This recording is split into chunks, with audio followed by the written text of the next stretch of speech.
Good morning बच्चों, नई सुबह नई एनर्जी के साथ। ठीक है, कल हम लोगों ने क्लास टेस्ट दिया था, कक्षा परीक्षा आपका था और बहुत सारे बच्चों ने जिस आंसर तो बहुत सारे लोगों ने ये टेस्ट में पार्टिसिपेट नहीं किया, लेकिन जिन लोगों ने किया उनके आंसर्स अच्छे थे, पर उनके आंसर में थोड़ी बहुत कमियां ये थी कि अगर मैंने 2 नंबर के सारे प्रश्न दिए थे आपको, तो उसमें 25 से 30 वर्ड होने चाहिए थे। ठीक है, तो था, आपने कोशिश अच्छी की थी, आपके शब्द भी अच्छे थे, सब लिमिट भी अच्छे थे, बट थोड़ा सा प्रोग्रेस की जरूरत है आपको और ज्यादा नहीं। ठीक है, अब जैसे उसमें कुछ सर पे नंगी तलवार लटकी है, तो हमने वहां पे एक शब्द अलग से जोड़ दिया था, आज से अस्पष्ट करिए। ठीक है, तो उसको आप अपने शब्दों में वाक्यों में प्रयोग करेंगे और कुछ वाक्य कोई ऐसा उदाहरण दे करके उस आंसर को पूरा करेंगे। ठीक है, जब आपके अगर बोर्ड की परीक्षा में इस तरह का प्रश्न आए तो आप उसको क्या करेंगे, थोड़ा सा उससे रिलेटेड उदाहरण देंगे, उदाहरण दे करके और उस प्रश्न को पूरा करेंगे। आई बात समझ में? आई बात समझ में? हाँ, ठीक है भाई। और सब क्यों नहीं बोल रहे हो? पलक पलक नींद से जाग जाओ बेटा, 2-3 महीने हैं, खूब मेहनत कर लीजिए आप लोग। चलिए, आज हम लोग पढ़ेंगे कारतूस। हमारा आज का पाठ होगा कारतूस।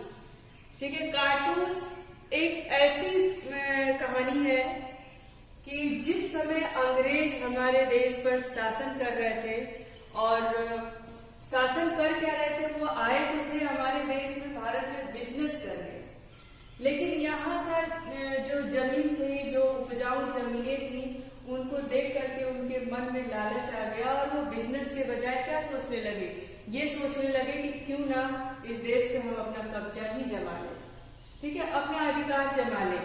ये चीजों की भनक जब हमारे देशवासियों को लगी तो उन लोगों ने क्या किया, ठान लिया कि अब हमें अंग्रेजों को दूर भगाना ही है।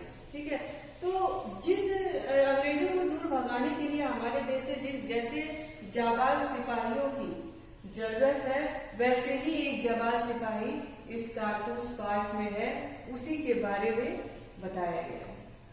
जो कहते हैं ना कि शेर के मांग में भी जाकर, यानी शेर के मुंह में भी जाकर के, और वो जिस काम को ठान ले रहा है वो काम अपना पूरा करके वापस आ रहा है। यानी अंग्रेज उस समय कितने खुखार थे, कैसी कैसी सजा देते थे, वो हमारे साथ कुछ भी कर सकते थे, परंतु ऐसे लोगों के भी बीच में वो अपना अधिकार छीन के लाने में सक्षम था।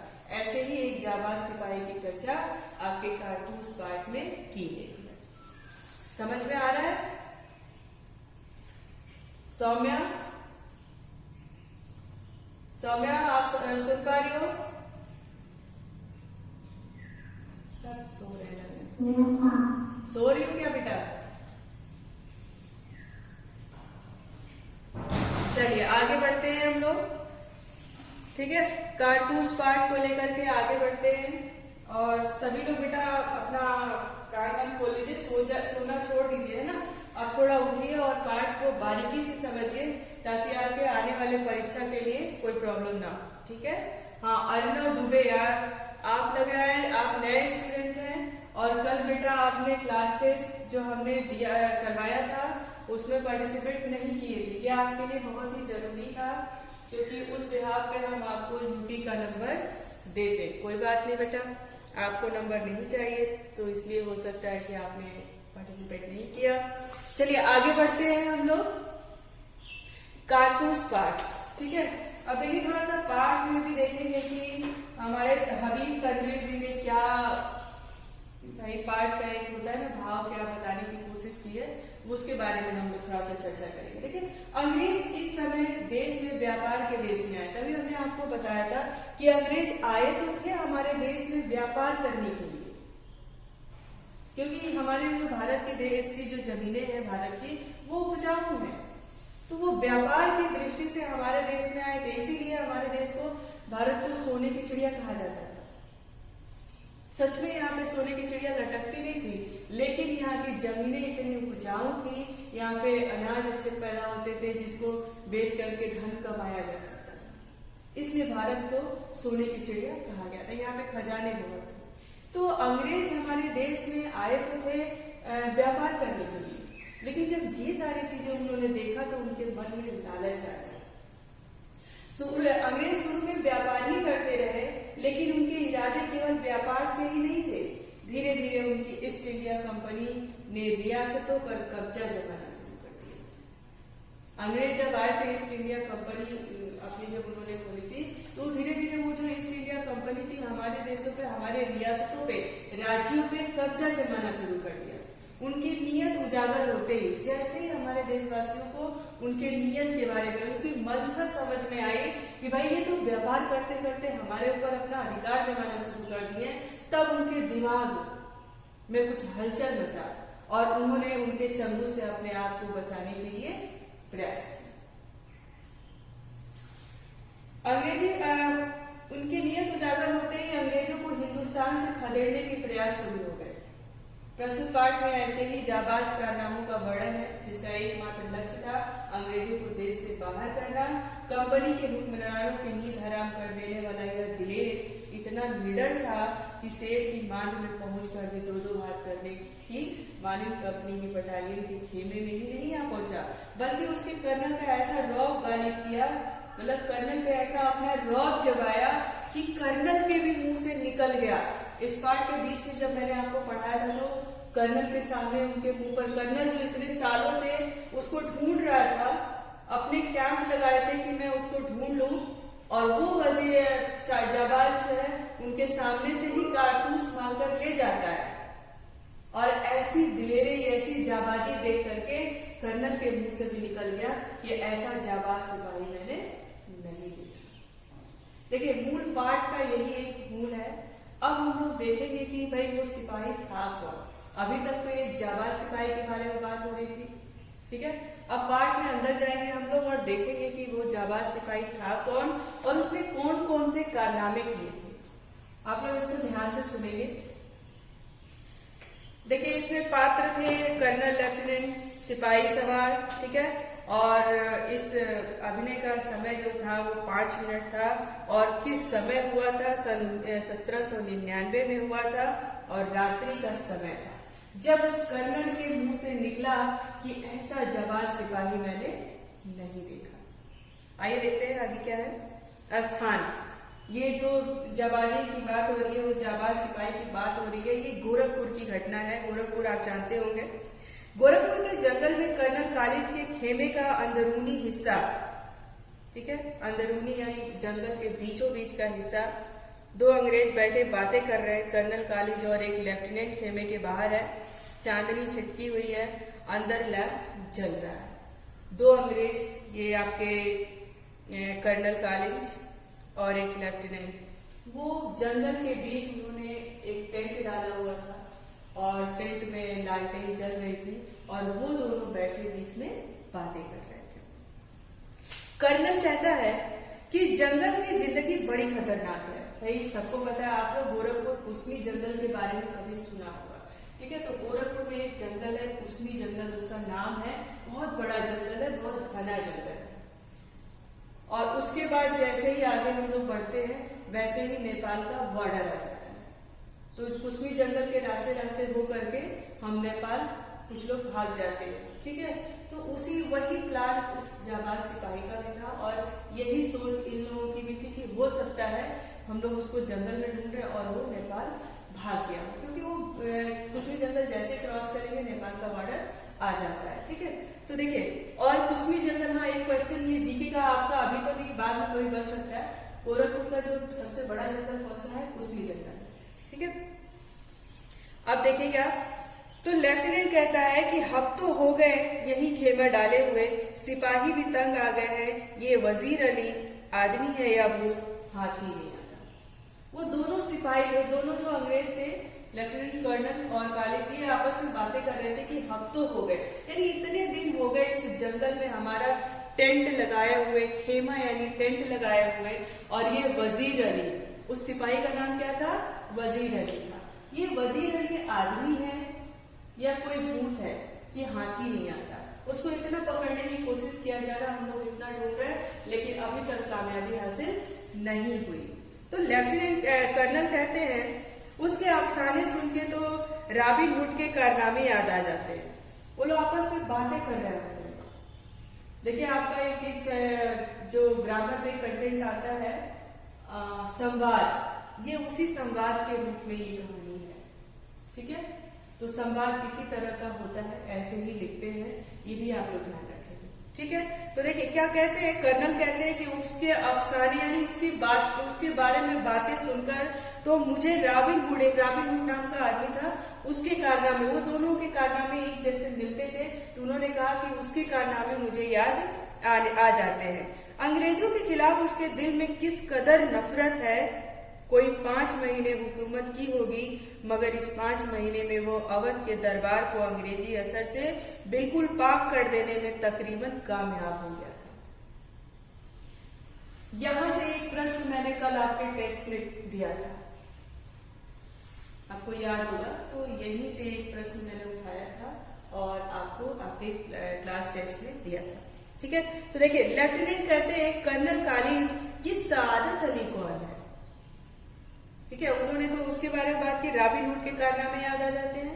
फिर उन्होंने अचानक लेफ्टिनेंट कर्नल ने पूछा कर्नल कॉलिंस ये सआदत अली कौन। तो कर्नल बताते हैं आसिफउद्दौला का भाई है।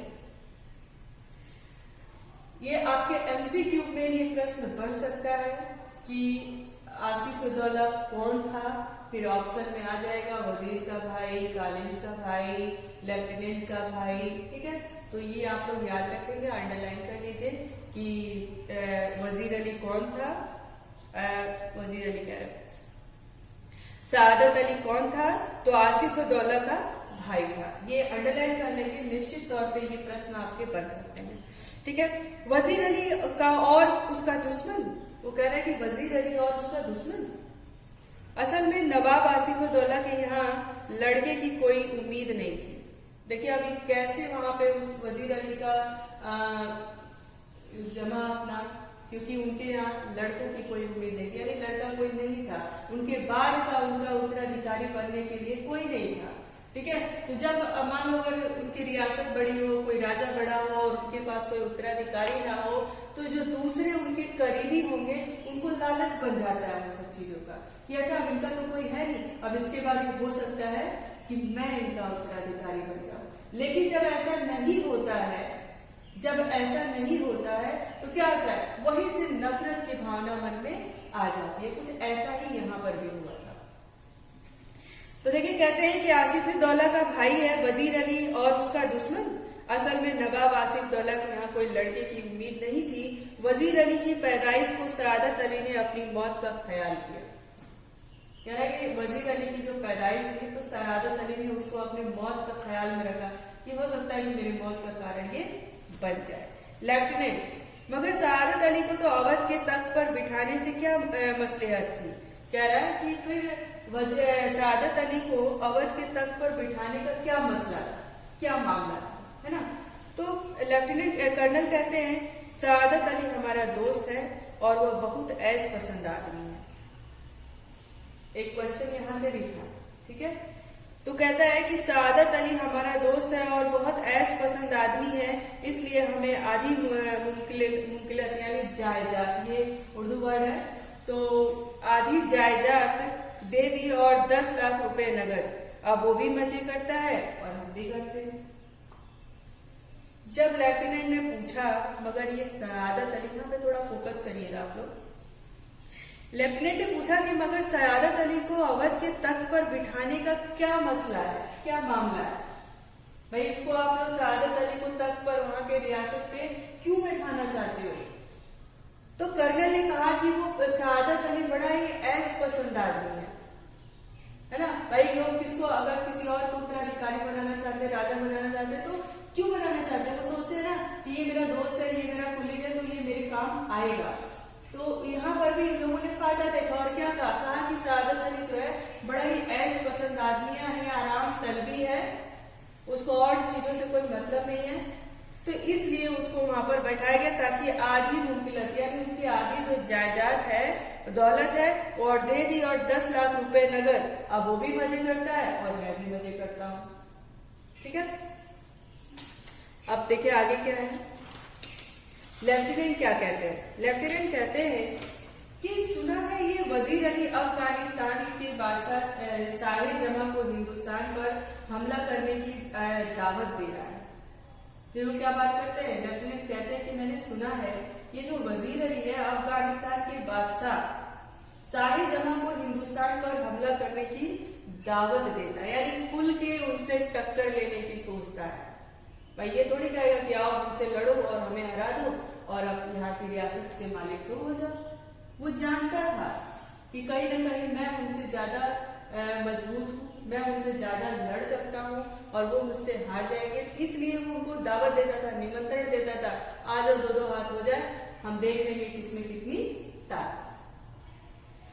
तो कर्नल कहते हैं कि अफगानिस्तान को हमले की दावत सबसे पहले असल में टीपू सुल्तान ने दी, फिर वजीर अली ने भी उसे दिल्ली बुलाया और फिर शमसुद्दौला ने कहा कि वजीर अली उसको जो आसिफ अफगानिस्तान का जो बादशाह था उसको असल में सबसे पहले टीपू सुल्तान ने दी थी दावत, निमंत्रण दिया था, जैसे खुल के चैलेंज दिया था कि भाई आइए, दिल्ली बुलाया और फिर शमसुद्दौला ने भी उसे दिल्ली बुलाया।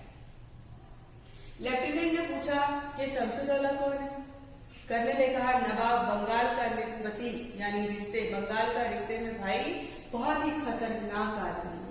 कह रहा है ये शमसुद्दौला जो है नवाब बंगाल का क्या है? भाई है, रिश्ते में भाई लगता है और बड़ा ही खतरनाक इंसान।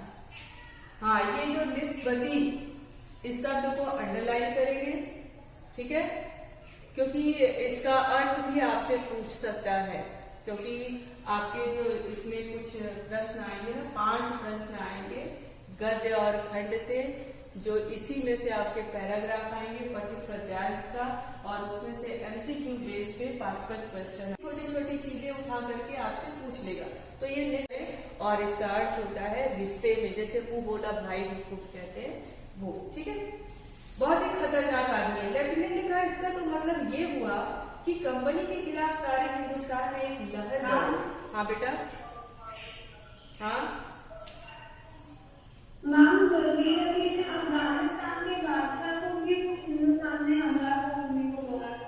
बेटा, वो जानता था कि कहीं ना कहीं मैं उससे ज्यादा मजबूत हूँ, मैं उससे ज्यादा वो हूँ। तो चलिए, अब होता है ना कि मन में डर होता है कि मैं हमला करूँ, वो कौन जीते हो, तो इसलिए वो बुलाता था कि भाई आ जाओ, तुम भी अपना आजमा लो, है ना, इसीलिए वो बुलाता था उसको। अभी ये आगे जाकर के क्लियर हो जाएगा, ठीक है। सुनिए आया। हाँ, तो देखिए वो बुलाया और वो इसीलिए लेफ्टिनेंट ने कहा, अभी तो वो लोग चर्चा कर रहे थे ना, आपस में संवाद कर रहे थे, एक बातचीत कर रहे थे कि भाई वो कौन था, उसको उसने क्यों बुलाया। तो इन्होंने कहा कि असल बात में हुआ ये कि सबसे पहले तो उसको कौन बुलाया था? टीपू सुल्तान ने बुलाया था। फिर उसकी ताकत देख ली और उसकी देख लिया कि किस तरह का योद्धा है, वो क्या कर सकता है। फिर इसने भी बुलाया, वजीर अली ने भी बुलाया, और अंत में फिर उसको कौन बुलाया? शमसुद्दौला ने भी बुलाया। तो लेफ्टिनेंट पूछते हैं कि ये शमसुद्दौला कौन है?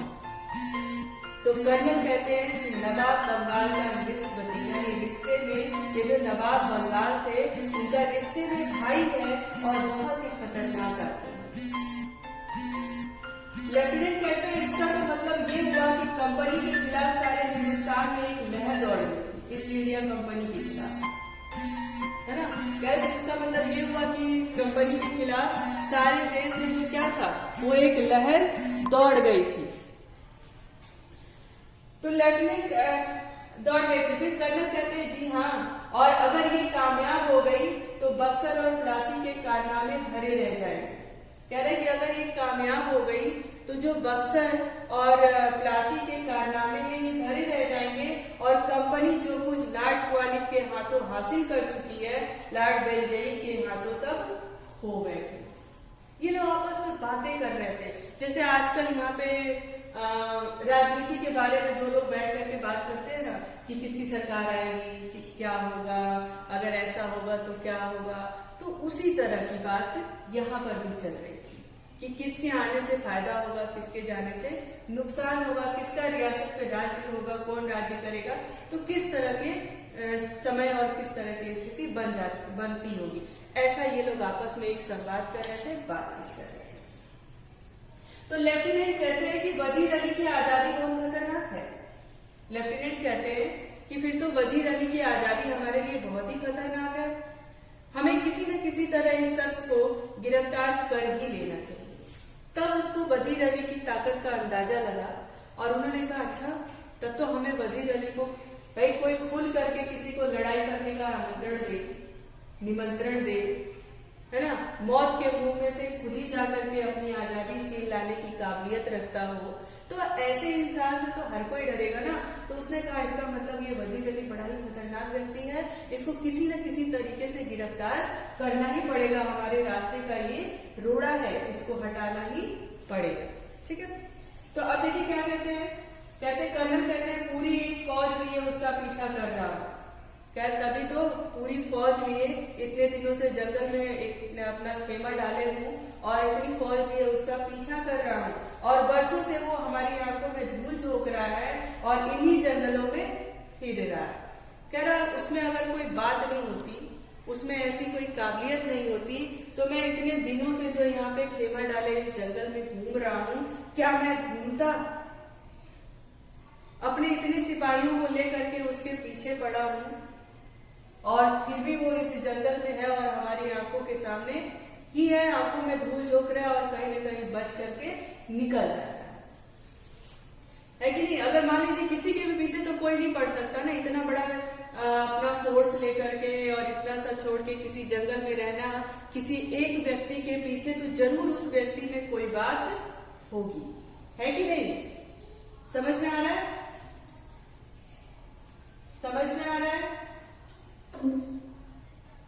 ओके, चलिए।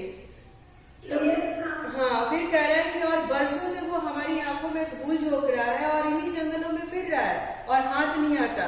उसके साथ चंद जाबाज है, मुट्ठी भर आदमी, मगर ये दमखम है। ये दमखम शब्द समझ में आया? कहां से आया था कल के प्रश्न में? दमखम यानी उसके अंदर इतना दम है कि वो मुट्ठी भर सिपाहियों के साथ इस जंगल में है और हम इतनी बड़ी फोर्स लेकर के उसके पीछे पड़े हैं, फिर भी वो हमारी आंखों में धूल झोंक कर हमसे बच जा रहा, हम उसको पकड़ नहीं पाए। इसका मतलब वो बहुत ही जाबाज सिपाही है, उसके अंदर दम है। किसी से युद्ध करे तो निश्चित तौर पे उसकी जीत होगी। भाई इस बात से यही प्रतीत होता है ना। ठीक है, अब देखो क्या है, कहते हैं लेफ्टिनेंट कहते हैं सुना है वजीर अली जाति तौर से बहुत बहादुर आदमी है। जाति तौर से यानी सिपाहियों के भरोसे नहीं, खुद भी उसके अंदर ताकत है। जाति तौर पे यानी व्यक्तिगत रूप से भी वो ताकतवर है। लेफ्टिनेंट कहते हैं कि मैंने सुना है कि वजीर अली जाति तौर पर भी यानी व्यक्तिगत रूप से भी मजबूत है, उसके अंदर दम है। तो कर्नल कहते हैं बहादुर ना होता तो यूं कंपनी के वकील का कत्ल कर देता। कर्नल कहते हैं, जो कर्नल वालिद थे वो कहते हैं कि बिल्कुल, अगर उसके अंदर दम नहीं होता, वो बहादुर नहीं होता, तो क्या किसी वकील का कत्ल ऐसे सरेआम कर देता?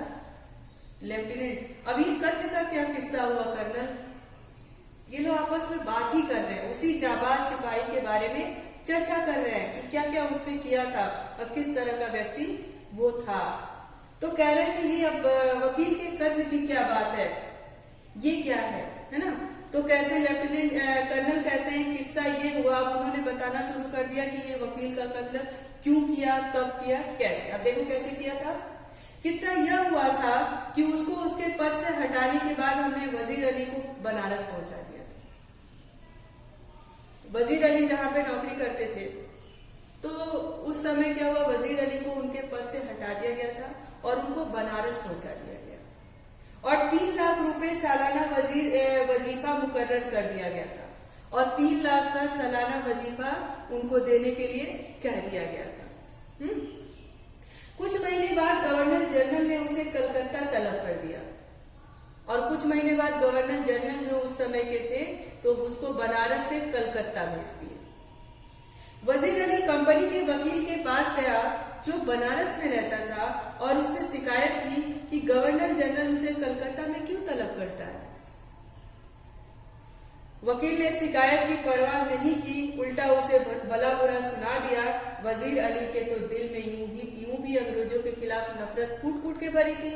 उसने खंजर निकाला और वकील का काम तमाम कर दिया।